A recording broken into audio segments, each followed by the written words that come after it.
ஓம் சக்தி. ஓம் ஆதிபராசக்தி. இன்றைய நாளில் ஒரு இனிப்பான செய்தியை உன்னிடம் கூற வந்துள்ளேன். நீ பயந்து கொண்டே இருந்தாயல்லவா? இது சரியாக நடக்குமா, நான் நினைத்தபடியே நடந்து முடியுமா என்று மனதில் போட்டு குழம்பிக் கொண்டிருந்தாயல்லவா? இதோ உன்னுடைய விருப்பப்படியே எல்லாம் நடந்து முடிய போகிறது. இந்த இனிப்பான செய்தியை உனக்காகவே நான் கொண்டு வந்துள்ளேன் தங்கமே. இந்த ஆசைகளை பெற்றுக்கொண்டே இந்த நாளையும் துவங்கு என் தங்கமே. வாழ்க்கையில் போராடும் குணத்தை பெற்று தீர்க்கமாக நீ வாழ நினைக்கும் என் பிள்ளை நீ. மனம் உறுதி இருப்பவர்களிடம்தான் அதற்கான சோதனை மேற்கொள்ளப்படுகின்றது. என் தங்கமே, உன்னுடைய மனம் என்பது நான் வசிக்கும் கோவில். அந்த கோவிலில் என்னுடைய மனமது இல்லாமல் ஒரு தூசி கூட நுழையாது. என்னை காண வந்த என்னுடைய பிள்ளையான உனக்கு நிறைய விஷயங்களை புரிய வைக்க வேண்டியது என்னுடைய கடமை. எதற்கு தெரியுமா தங்கமே? நீ இன்னும் வளரவே இல்லை. மனதளவில் நீ இன்னும் சிறு பிள்ளையாகத்தானே இருக்கின்றாய். என் தங்கமே, உனக்கான பக்குவத்தை புகட்ட எனது சிற்றத்தையும் காண்பிக்க வேண்டியதாய் இருக்கிறது என் தங்கமே. ஏனென்றால் அது ஒரு தாயாக எனது கடமையாகும். உன்னுடைய மனதில் என்னை காண வருவதற்கு முன் பல எண்ணங்கள் குதர்க்கமாக எழுந்தது. அது ஏனென்ற கேள்விக்கு விடை கூறுகிறேன் கேள் என் தங்கமே. என்னை தரிசிக்க வரும் என் பிள்ளையின் மனம் தெளிவாக இருக்கத்தான் வேண்டும். அதற்காகத்தான் என்னை பார்ப்பதற்கு முன் உன்னுடைய மனதில் எழுந்த அத்தனை எண்ணங்களையும் நான் அமைதியாக்க வேண்டியுள்ளது என் தங்கமே. நீ இப்பொழுது உன்னுடைய துன்பங்களால் வலுவிழந்து மனதளவில் பாதிக்கப்பட்டிருக்கின்றாய் என் தங்கமே.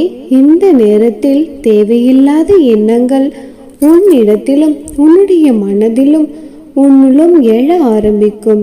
இத்தகைய தருணத்தில்தான் எதிர்மறை எண்ணங்கள் உன்னை ஆட்டி படைக்கிறது என் தங்கமே.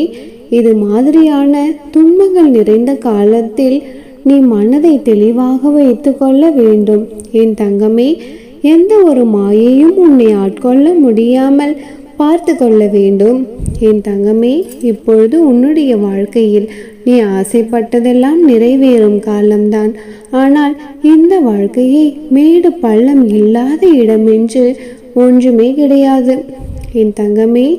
அதுதான் உன்னை யாரென்று உனக்கு உன்னையே அறிமுகப்படுத்தும். இங்கே எல்லா மரங்களும் சிறியதாக இருப்பதும் இல்லை, பெரியதாக இருப்பதும் இல்லை. சிறியதாய் இருக்கும் மரங்கள் பெரிய மரங்களை பார்த்து பிரமிக்குமாம். ஒரு நாள் நான் இப்படித்தான் வளர வேண்டும் என்று அதுவும் வளருமாம் பெரியதாக. அதே போல வளர்ந்து கொண்டிருக்கும் சிறிய மரங்களை பெரிய மரங்கள் கவனித்து கொள்ளுமாம். நம்மால் முடிந்த அளவிற்கு அதன் வளர்ச்சிக்கு ஒரு துணையாய் அதற்கு நிழல் கொடுப்போம் என்று நினைத்து அவ்வாறே செய்யுமாம். அதே போலவே அந்த மரங்கள் வளர்ந்து மற்ற மரங்களுக்கு தான் பெற்ற உதவியை அதுவும் செய்யும்.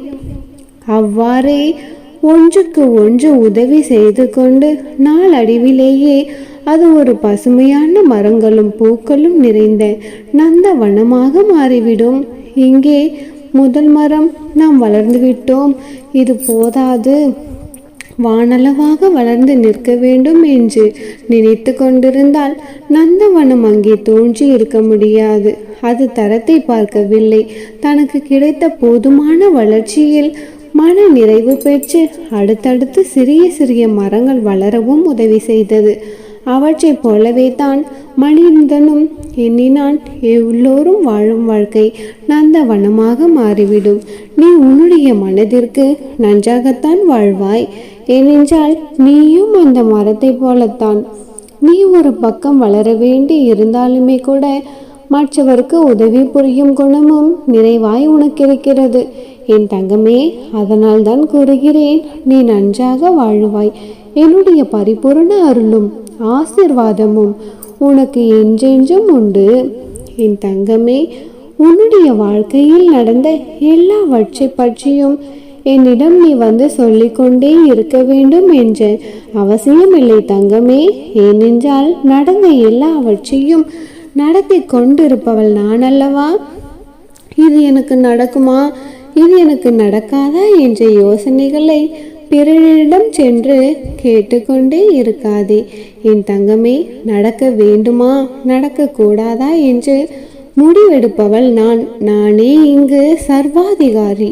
சகலமும் என்னுள் அடங்கியே இருக்கும் என் தங்கமே. இந்த அன்னையை அம்மாவாக பெற்ற நீ எதற்காக கலங்கிக் கொண்டே இருக்கின்றாய்? நானே உன் அனைவருடைய அந்தரங்க ஆட்சியாளராக இருதயத்தில் அமர்ந்திருக்கின்றேன். இந்த உலகில் கண் அசையும் அசைவற்ற சர்வ ஜீவராசிகளையும் நானே அரவணைக்கின்றேன். இந்த பிரபஞ்சம் என்னும் தோட்டத்தை நானே கட்டுப்படுத்துபவள், ஆட்டுவிப்பவள். எல்லா வர்க்கங்களின் மூலமாகத்தான் நானே எல்லா உணர்ச்சிகளையும் ஊந்துபவள். நானே இங்கு சர்வாதிகாரி. ஒரு முறை நடக்கும் என்று நான் வாக்களித்து விட்டால் அது சர்வ நிச்சயமாக நடந்தே தீரும். இது நடக்க தேவையில்லை என்று முடிவெடுத்து விட்டால் அது நடக்காது என் தங்கமே. ஏனென்றால் மீண்டும் மீண்டும் கூறுகிறேன், நானே இங்கு சர்வாதிகாரி. இப்பொழுது உன்னுடைய மனதில் ஓடும் என்ன ஓட்டங்களை நான் அறிந்தே இருக்கின்றேன் என் தங்கமே. ஒன்றை மட்டும் புரிந்து கொள், பழி வாங்குதலால் எதிரில் உள்ளவர்கள் மட்டும் வீழ்வதில்லை குழந்தையே. அவர்கள் அக்குணம் படைத்தவர்கள்தான். ஆனால் நீயோ அப்படி கிடையாது. உன்னுடைய பண்புகள் வேறு. நீயும் பழிவாங்க வேண்டும் என்று நினைத்தால் அவர்களின் வடிவங்களில் நீயும் ஒன்றாய் மாறுகின்றாய் என் தங்கமே. அப்படி நீ மாறினாய் என்றால் நீயும் விழுந்து உன்னிடம் உள்ள நற்பண்புகளும் விழுந்துவிடும். அது உன்னுடைய நிம்மதியின் கதவை மூடியும் விடும். அந்த கதவிற்குள் சிக்கிக்கொண்டு விடாதே செல்லமே. நீ சிக்கிக்கொள்ள மாட்டாய் என்பதும் எனக்கு நன்றாகவே தெரியும். ஆனால் இந்த அறிவுரை உன்னுடைய ஆன்மாவிற்கல்ல, மாயை நிறைந்த உன்னுடைய மனதிற்கு மட்டுமே. அதனால் உனக்கு அரணாய் என்னை இருப்பவர்கள் உன்னை நெருங்காமல் நானே பார்த்து கொள்ளுவேன். உன்னுடைய மனதில் சிம்மாசனத்தில் அமர்ந்திருப்பவள் நான். இருந்தும் உன்னை விடுவிக்க நானும் உன்னுடைய மாயைகளுடன் போராடி கொண்டிருக்கின்றேன் தங்கமே. அமைதியான நிலையில் இருக்கும் நான் என் பிள்ளையான உன்னை விடுவிக்க, உன்னை காப்பாற்ற அத்தனை ரூபங்களையும் எடுத்தே தீருவேன் தங்கமே. உனக்குள் உன்னை முன்னேற விடாமல் உன்னை முடக்கும் உன் எண்ணங்கள், சிந்தனைகள் என எல்லாவற்றிலிருந்தும் உன்னை நான் விடுதலை செய்வேன் என் தங்கமே. உன்னுடைய மனதை காயப்படுத்தும் உன் மனதிற்கு எந்த நிலைமை என்றால், வெளியில் உன்னை காயப்படுத்துபவர்களை நான் சும்மா விடுவேனா என் தங்கமே? அவர்களை நான் பார்த்து கொள்கிறேன். ஒருவர் உன்னை பழி வாங்கினால் நீ பதிலுக்கு அதை செய்யாதே தங்கமே. இது சிறிய பெரிய விஷயங்கள் என அனைத்திற்கும் நான் கூறுகின்றேன். அவர்களைப் போல் நீயும் இருந்தால் உனக்கும் அவர்களுக்கும் என்ன வேறுபாடு என் தங்கமே? ஒன்றை மட்டும் நன்றாக புரிந்து கொள். நீ என்னுடைய பிள்ளை. உனக்கு என்ன நேர்ந்தாலும், எத்தனை பிரச்சனைகள் உன்னை சூழ்ந்தாலும் பிரார்த்தனையையும் நம்பிக்கையும் கைவிட்டு விடாதே தங்கமே. அதுவே உனக்கு எப்படிப்பட்ட சூழ்நிலையிலும் கை கொடுக்கும் என் தங்கமே. உன் அன்னையாகிய நானே உன் கூடவே நின்று அனைத்தையும் நான் பார்த்து கொள்கிறேன்.